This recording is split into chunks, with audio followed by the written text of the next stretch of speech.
بلغ العلا بکمالہ کشف الدجا بجمالہ حسنت جمیع خصالہ صلو علیہ وآلہ. ان کے بارے میں آتا ہے جب انہوں نے یہ ربائی لکھی نا تو لکھا کیا بلغ العلا بکمالہ، پہنچے آپ بلندیوں کو اپنے کمال کے ساتھ.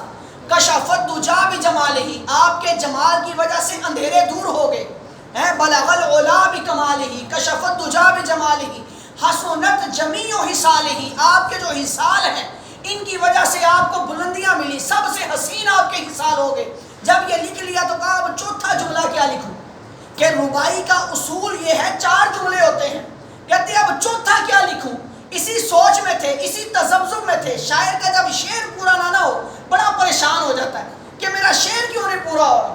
اسی پریشانی میں تھے کہ انہیں نیند آ گئی. دیکھتے کیا ہے، مسجد نبوی ہے، صحابہ بیٹھے ہوئے ہیں، ممبر لگا ہوا ہے، حضور علیہ السلام بھی تشریف فرما ہے اور یہ ساری رونق لگی ہے، صحابہ حضور کی نعتیں پڑھ رہے ہیں. جب یہ کیفیت دیکھی کہ صحابہ حضور کی نعتیں پڑھ رہے ہیں، نعتیں پڑھتے پڑھتے آگے شیخ سعدی بیٹھے ہوئے تھے، ان کی باری آ گئی. کہا شیخ سعدی تم بھی پڑھو نا. کہا یا رسول اللہ ابھی پوری نہیں ہوئی ہے. کہا جتنی ہوئی ہے اتنی ہی پڑھ کے سنا دو.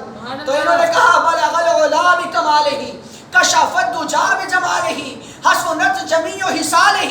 جب اتنا کہا نا تو آگے نبی کریم علیہ السلام نے فرمایا آگے کہہ کیوں نہیں دیتے، صلو علیہ وآلہ.